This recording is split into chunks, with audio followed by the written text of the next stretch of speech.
हिमाचल प्रदेश के राज्यपाल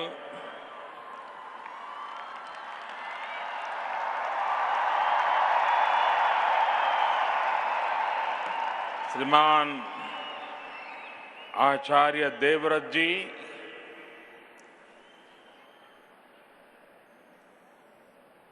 DAV college management committee के अध्यक्ष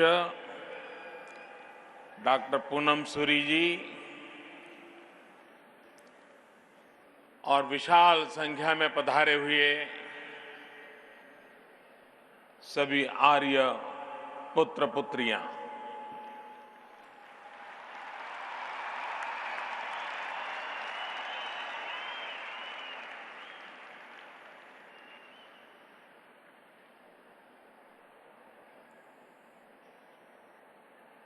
मैं आर्य समाज की इस महान परंपरा और उससे संबंधित सभी महानुभावों का हृदय से आभार व्यक्त करता हूं कि इस विशाल शक्ति स्रोत का, संस्कार की धारा का आचमन लेने का मुझे सौभाग्य मिला है।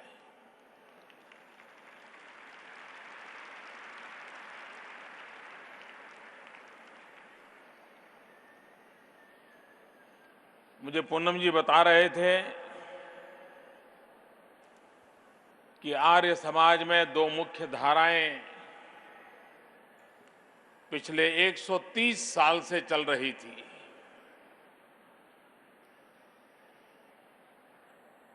और 130 साल के बाद आज ये पहला अवसर आया है कि जब दोनों धाराएं मिलकर के आगे बढ़ने का संकल्प कर रही है।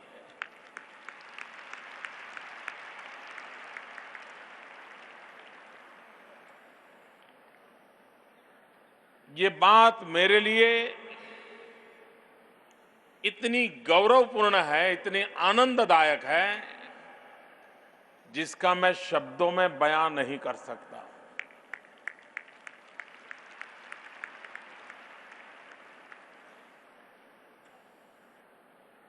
जब ये दोनों शक्तियां,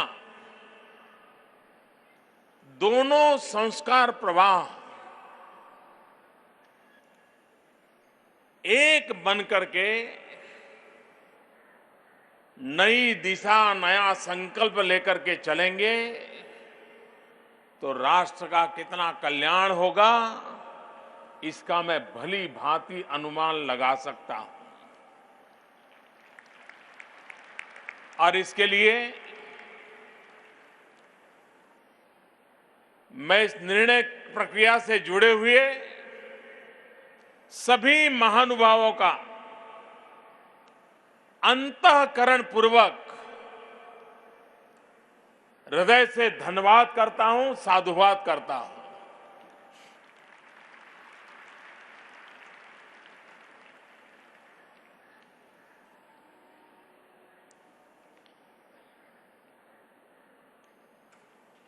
पूनम जी बता रहे थे कि गुजरात की धरती ने स्वामी दयानंद जी दिए,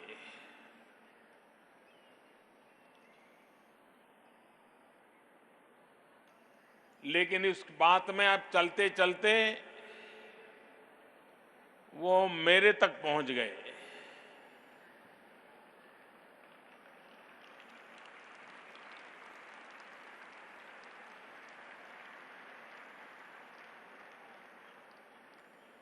उस महापुरुषों के नामों की श्रृंखला में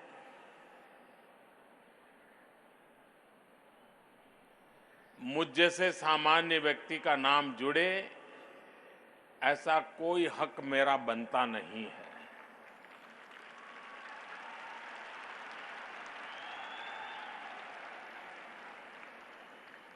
वो महापुरुष इतने बड़े थे,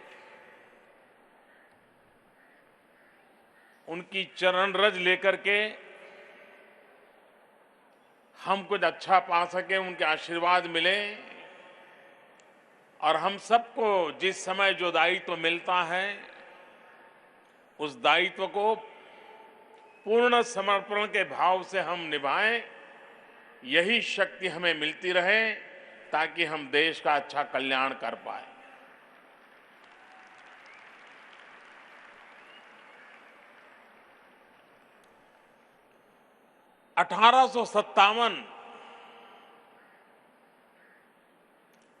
इस देश ने स्वातंत्र संग्राम के द्वारा अपनी आत्मिक शक्ति का दर्शन कराया था। शताब्दियों की गुलामी के बाद एक चेतना प्रकट हुई थी और वह भी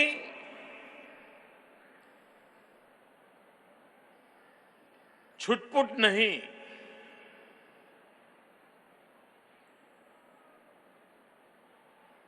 दो, पांच, 50 आजादी के दीवानों के पराक्रम तक सीमित नहीं, एक प्रकार से पूरा देश उठ खड़ा हुआ था।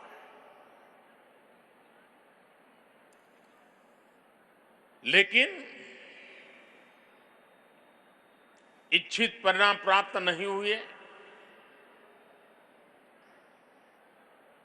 विदेशी ताकतों ने देश को फिर से एक बार दबोच दिया। उस पार्श्वभूमि को हम देखें, 1857 के स्वातंत्र संग्राम के बाद के उन दिनों को याद करें, इतिहास के पन्नों को देखें, तब ध्यान में आता है कि 1875 में आर्य समाज की स्थापना क्यों हुई होगी। उसकी पार्श्वभूमि वो 1857 का स्वातंत्र संग्राम है।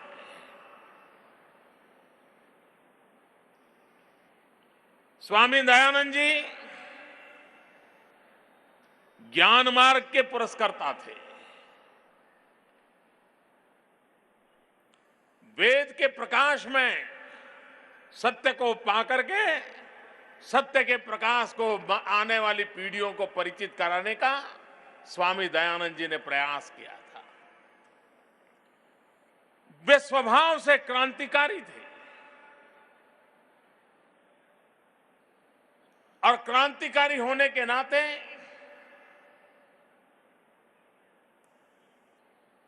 वे अंधविश्वास के खिलाफ लड़ना,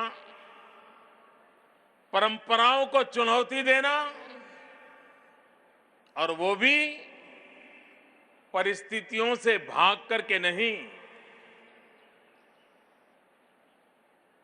अपने आप को महान हिंदू संस्कृति आर्य परंपरा का सिपाही मानते हुए, उसके भीतर रहते हुए, उन्हीं घेरुए वस्त्रों को धारण करते हुए उसी समाज की बुराइयों के खिलाफ लड़ाई लड़ना, ये बहुत बड़ी ताकत लगती है। व्यवस्था से बाहर जाकर के आलोचना करना, अपने आप को बड़ा बताना अलग बात है। व्यवस्था के भीतर रह करके उसी परंपराओं का गौरव करते हुए जो काल बाह्य चीजें हैं, उसको चुनौती देने के लिए एक अनन्य प्रकार की शक्ति लगती है, और उस शक्ति के स्रोत पूज्य स्वामी दयानंद जी थे।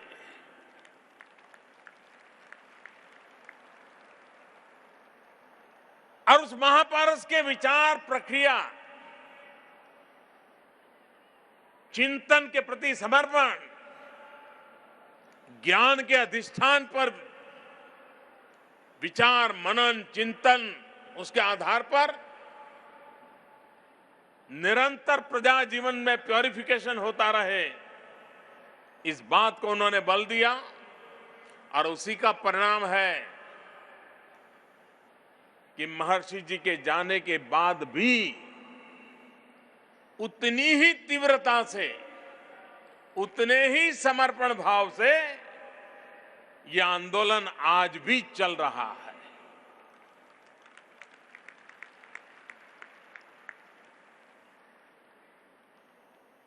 और इसलिए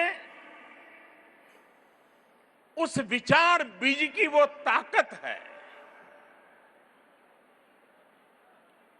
उस विचार बीज का वो सामर्थ्य है कि उसके कारण आर्य समाज रूपी एक विशाल वटवृक्ष आज पूरे देश को छाया दे रहा है, हमारे सपनों को पनपने का अवसर दे रहा है, चुनौतियों से जूझने का सामर्थ्य दे रहा है। और इसलिए मैं आज इस महान परंपरा, महान संगठन, इस महान आंदोलन को नमन करता हूं और पूज्य महर्षि स्वामी दयानंद जी के चरणों में भी वंदन करता हूं।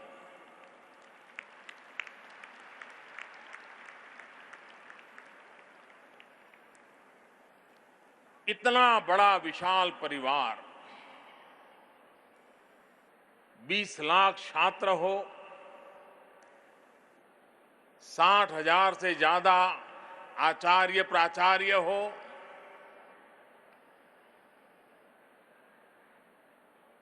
और जैसे पूनम जी बता रहे थे 2 करोड़ परिवारों से तो हमारा रोज का नाता रहता है,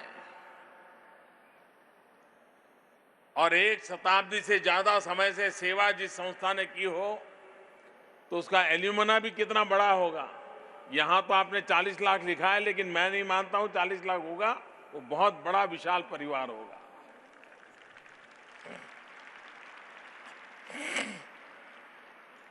ये सब मिलकर के हर वर्ष एक विषय तय करें और पूरी शक्ति उस विषय पर लगा दें। आप देखिए नतीजे नजर आने लगेंगे, दुनिया को ध्यान आएगा। अगर डीएवी तय कर ले कि 2020 में जब ओलंपिक होगा तब डीएवी का छात्र गोल्ड मेडल लेके आएगा, मैं कहता हूं कर सकते हैं।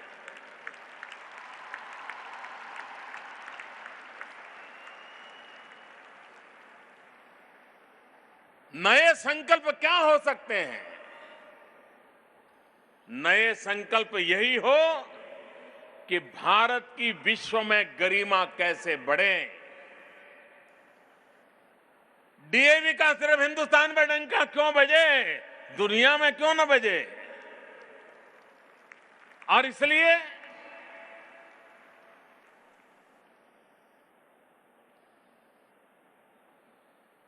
जब आर्य समाज को 150 वर्ष होंगे 2025 में, 1875 में प्रारंभ हुआ आर्य समाज, 2025 में 150 वर्ष होंगे। क्या अभी से गुरुकुल परंपरा हो, डीएवी हो, आर्य समाज की और संगठनाएं हो, ये कोई 5 सूत्री 10 सूत्री कार्यक्रम बना सकते हैं कि आर्य समाज के 150 वर्ष जब मनाएंगे तब तक हम 2025 तक ये जो हमारे पास 10-11 साल है, 8-9 साल है, उसका उपयोग इन बातों को हम परिणाम तक ला करके रहेंगे, ऐसा संकल्प किया जा सकता है क्या? और तब मैं मानता हूं स्वामी दयानंद सरस्वती जी को सच्ची श्रद्धांजलि होगी। और इसलिए अभी से एक रोडमैप बने। आर्य समाज को यह कहने की जरूरत नहीं है कि क्या करो क्या न करो, उनकी मूल धारा ही राष्ट्र के कल्याण के साथ जुड़ी हुई है। जिसमें भारत का भला हो उसी में आर्य समाज को भलाई दिखती है। और इसलिए भारत का भला और 21वीं सदी का भारत, 18वीं शताब्दी का भारत नहीं, आधुनिक भारत, वैज्ञानिक भारत, विश्व का नेतृत्व करने की सामर्थ्य रखने वाला भारत, उस भारत के सपनों को पूरा करने के लिए हमने अपने आप को तैयार करना होगा। उसी प्रकार से अभी पूनम जी मुझे बता रहे थे कि हमें एक काम दीजिए आप, और हम उसको करके दिखाना चाहते हैं। सामान्यतया ऐसे किसी फंक्शन में जाते हैं तो जो बुलाने वाले लोग होते हैं, बुलाते समय तो हमें बहुत बताते हैं कि आप बहुत बड़े आदमी हो, आप आइए, हमारी शोभा बढ़ेगी, हमारा ये होगा, हमारा वो होगा। और जब जाते हैं तो मेमोरेंडम पकड़ा देते हैं कि हमारे लिए ये करो, हमारे लिए वो करो। ये अक्सर हमारा अनुभव रहता है, और वो गलत है ऐसा मैं नहीं कहता हूं, स्वाभाविक भी है। लेकिन यहां मेरा अनुभव अलग हो रहा है। यहां मुझसे कुछ मांगा नहीं जा रहा है, मुझे कहा जा रहा है कि मोदी जी हमें कोई काम बताओ।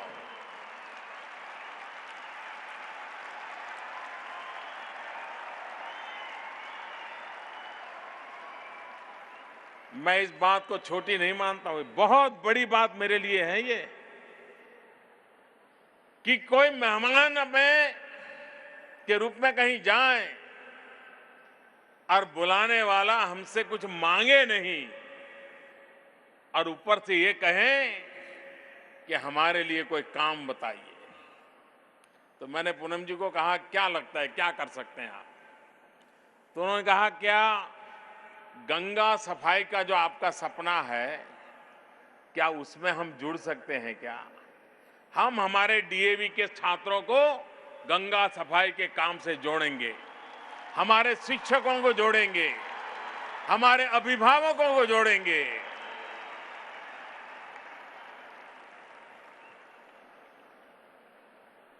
गंगा सफाई का अभियान करते करते कई सरकारें आई और चली गई, पूरा नहीं हुआ। लेकिन आज मुझे लगता है कि गंगा सफाई होके रहेगी अगर मुझे ये साथ मिल जाए।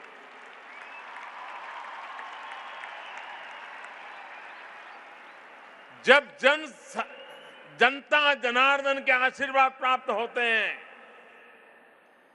तो कोई समस्या नहीं रहती है, वो समस्या अपने आप में अवसर में पलट जाती है। और आज मैं देख रहा हूं कि डीएवी की ये शक्ति, आर्य समाज की शक्ति, गुरुकुलों की शक्ति, आर्य समाज से जुड़े हुए सभी साधु महात्माओं की शक्ति, ये जब गंगा सफाई के आंदोलन का हिस्सा बन जाए तो फिर तो गंगा सफाई,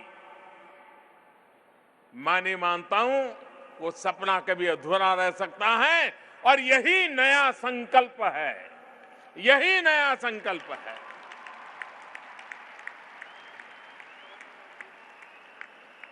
और गंगा साफ हो तो सिर्फ वहां पर जाने आने वालों के लिए या नजदीक में रहने वालों के लिए नहीं, पूरी दुनिया में हिंदुस्तान का गौरव बढ़ाने वाली वो घटना होगी। और एक काम हम शुरू करें, हम गंगा को गंदी नहीं होने देंगे। एक बार हम तय कर लें कि हम गंगा को गंदी नहीं होने देंगे तो गंगा में अपने आप ताकत है, सफाई तो वो अपने आप कर लेगी। आज मुसीबत गंगा की वो नहीं है, मुसीबत हम है जो उसे गंदा करते हैं। एक बार गंगा तट पर रहने वाले सभी एक बार संकल्प कर लें, गंगा के दर्शन के लिए आने वाले लोग संकल्प कर लें कि हम गंगा को गंदी नहीं होने देंगे, तो गंगा सफाई सफल होने में कोई कठिनाई नहीं आएगी, ये मेरा विश्वास है। और डीएवी का ये 2 करोड़ का परिवार, ये 2 करोड़ का परिवार लग जाए तो मैं नहीं मानता हूं कि हमारी गंगा अशुद्ध रह सकती है। और जब हम आर्य समाज के 150 साल मनाएं, तब हम इस भारत मां के चरणों में शुद्ध गंगा कैसे दें, साफ सुथरी गंगा कैसे दें, ये सपने लेकर के चले, ये मैं आपसे अनुरोध करता हूं।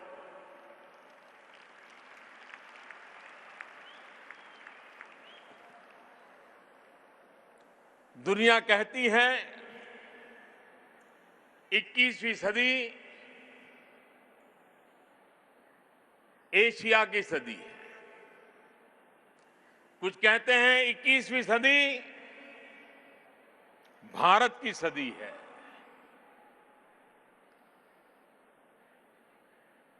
सदियों से यह पाया गया है कि जब जब मानव जात ज्ञान युग में प्रवेश किया है, भारत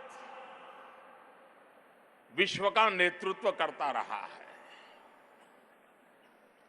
21वीं सदी भी ज्ञान की सदी है, और जब 21वीं सदी ज्ञान की सदी हो,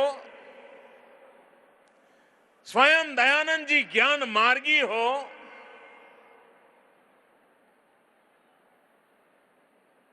और भारत के अंदर 65% जनसंख्या 35 साल से कम उम्र की हो, हिंदुस्तान आज दुनिया में सबसे जमा है। और जिस देश दुनिया में सबसे जमा होता है, तो उस देश के सपने भी जवान होते हैं, इरादे भी जवान होते हैं, संकल्प भी जवान होते हैं। और इसलिए इस देश की युवा शक्ति जो आज मेरे सामने मैं देख रहा हूं, ये 65% जनसंख्या, ये भारत का भाग्य ही नहीं, विश्व का भाग्य बदलने के लिए ताकतवर है। और इसलिए हमारी कोशिश है कि हमारे देश की इस अमूल्य विरासत, ये अनमोल संपदा, इसको राष्ट्र के कल्याण के लिए कैसे लाया जाए, राष्ट्र को आगे बढ़ाने के लिए युवा शक्ति पर ध्यान केंद्रित कैसे किया जाए। और इसलिए सरकार ने कई महत्वपूर्ण निर्णय उठाए हैं। स्किल डेवलपमेंट, हम जानते हैं, हम ग्रेजुएट हो जाएं, अच्छे से अच्छे मार्क्स ले आएं, बढ़िया से बढ़िया इंस्टीट्यूट का सर्टिफिकेट हो, लेकिन जब समाज के अंदर पढ़ाई पूरी कर करके जीवनचर्या करने का प्रारंभ करते हैं, कहीं पर जाते हैं नौकरी पाने के लिए, उस नौकरी देने वाला पूछता है कोई एक्सपीरियंस है क्या। सबसे पहला सवाल पूछता है आपका कोई एक्सपीरियंस है क्या, और उसका जवाब हम नहीं दे पाते हैं। हमें ये पूछते हैं आपके पास सर्टिफिकेट तो है लेकिन कुछ और आता है क्या, तब भी हम मुंडी नीची कर देते हैं। हम नहीं चाहते कि हमारे देश का नौजवान इस प्रकार से अपने आप को बिन उपयोगी समझने लग जाए। तो उसके हाथ में सर्टिफिकेट होना काफी नहीं है, उसके हाथ में हुनर होना आवश्यक है। और इसलिए हमने स्किल डेवलपमेंट का अभियान चलाया है। देश के नौजवानों के पास कोई न कोई हुनर होना चाहिए और अपने पैरों पर खड़े रहने की उसमें ताकत होनी चाहिए। और मुझे विश्वास कि हमारे देश के नौजवानों को अगर सही अवसर मिल जाए तो वो परिणाम प्राप्त कर करके ले सकते हैं, दे सकते हैं। और पूरे देश में स्किल डेवलपमेंट का अभियान चलाया है। हमारी सरकार बनने के बाद स्किल डेवलपमेंट अलग मिनिस्ट्री बना दी गई। अलग बजट निकाला गया, अलग अफसरों की फौज लगा दी गई ताकि हिंदुस्तान के कोटि कोटि नौजवानों को स्किल डेवलपमेंट का लाभ मिले। और आने वाले दिनों में 2030 में दुनिया के हाल ये होने वाले हैं, कई देश ऐसे होंगे कि जहां पर नौजवान ही नहीं होंगे, सारे बूढ़े बूढ़े परिवार ही रहते होंगे, ऐसी स्थिति आने वाली है। सारे दुनिया को एक वर्कफोर्स की जरूरत होगी और दुनिया को जो वर्कफोर्स की जरूरत है वो वर्कफोर्स सप्लाई करने की ताकत अगर किसी में होगी तो हिंदुस्तान में होगी। और हमारा हिंदुस्तान का नौजवान अपने बलबूते पर दुनिया का भाग्य बदल दे, ऐसे दिन आने वाले हैं।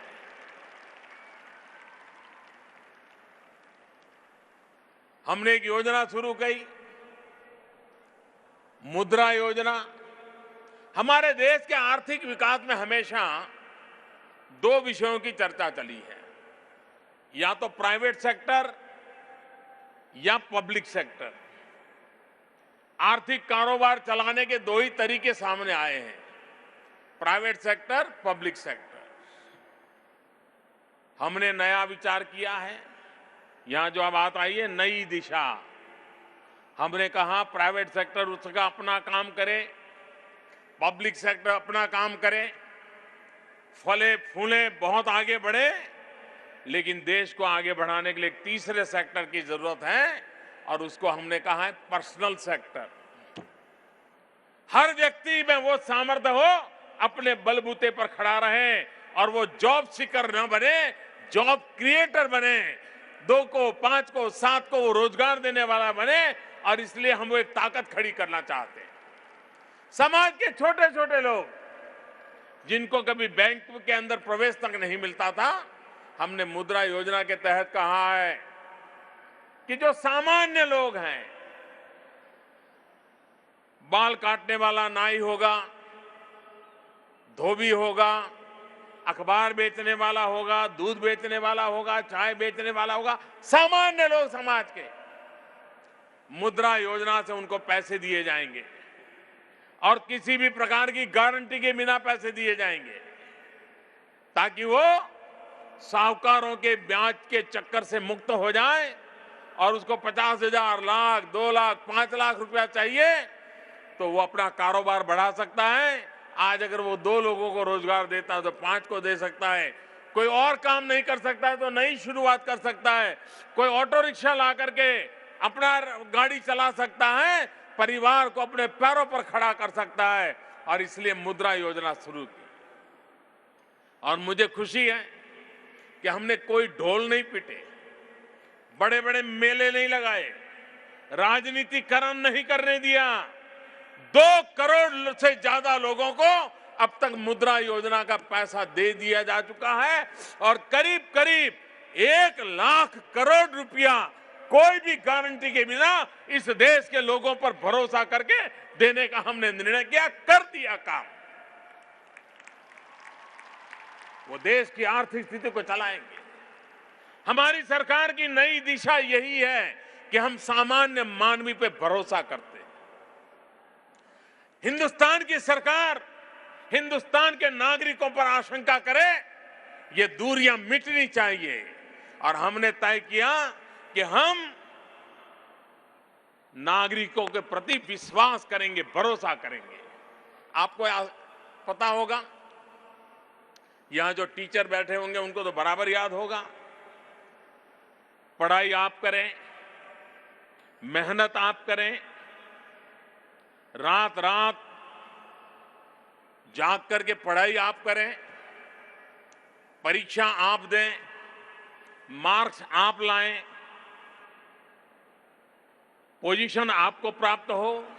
लेकिन जब कहीं नौकरी चाहिए, सरकार में अर्जी करनी है, तो आपका सर्टिफिकेट तब तक नहीं माना जाता है जब तक उस नगर का कोई राजनेता उस पर थप्पा नहीं मारता, सर्टिफाई नहीं करता, तब तक वो आपका सर्टिफिकेट नहीं माना जाता।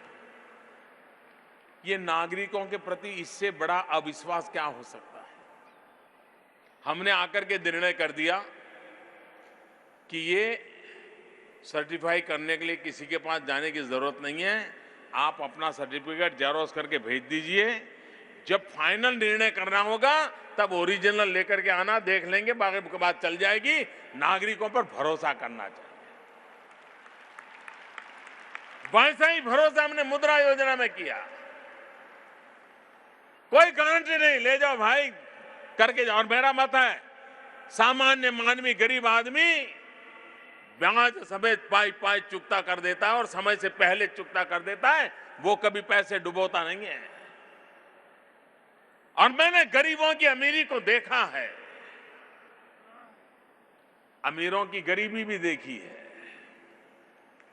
लेकिन मैंने गरीबों की अमीरी को देखा है। जब हमने प्रधानमंत्री जनधन योजना की और लोगों को कहा था जीरो बैलेंस अकाउंट खुलेगा, एक पैसा नहीं दोगे बैंक अकाउंट खुलेगा, क्योंकि मेरा इच्छा थी कि हिंदुस्तान के गरीब से गरीब व्यक्ति का भी बैंक के ऊपर हक होना चाहिए। 60% लोग उसके बाहर थे, उनको लाना था। जीरो बैलेंस से बैंक अकाउंट खुलने वाला था। लेकिन आज मैं गर्व से कह सकता हूं कि सरकार ने तो मुफ्त में खाता खोलना तय कर दिया था, लेकिन हमारे गरीबों की अमीरी देखिए। उन्होंने कहा नहीं, हम मुफ्त में नहीं करेंगे, 5 रुपया 10 रुपया भी रखेंगे। और 30,000 करोड़ रुपया रखा लोगों ने, 30,000 करोड़ रुपया। अगर एक बार सामान्य मानवी पर भरोसा करें तो वो कितनी ताकत का दर्शन करा देता है, उसका ये नमूना है।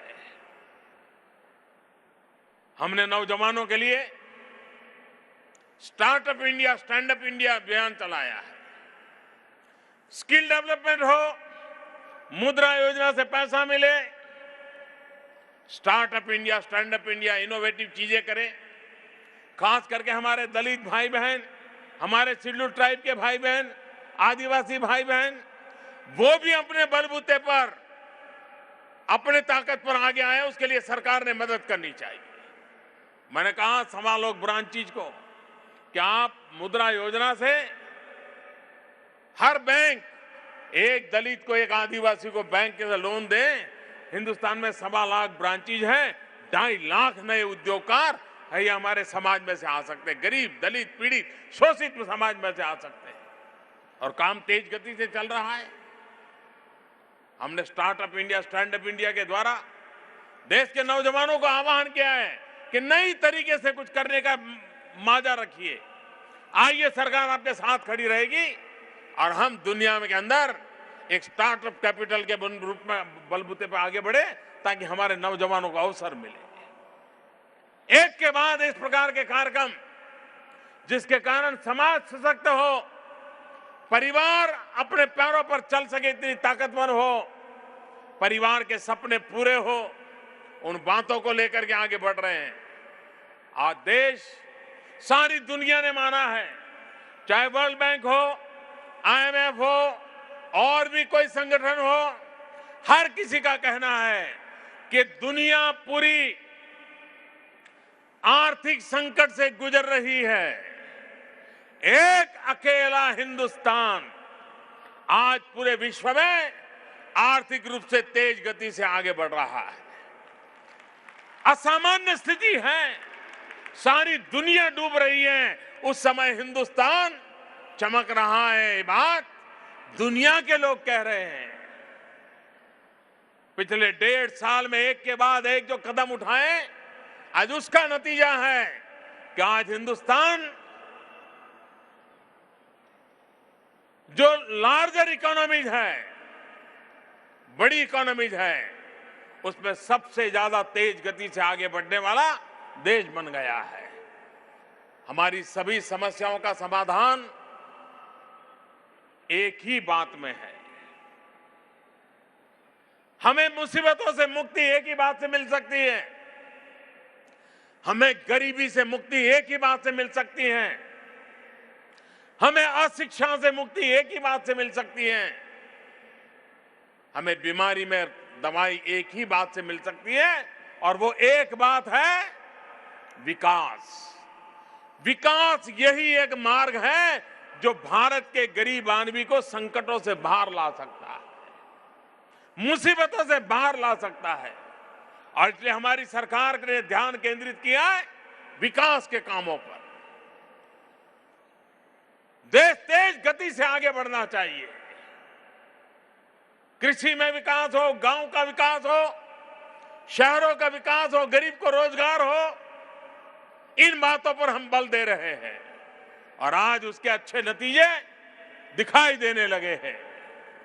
और आज मैं जब आपके बीच आया हूं और आप वो लोग हैं जो समाज के लिए कुछ न कुछ करने के संस्कार से जुड़े हुए हैं,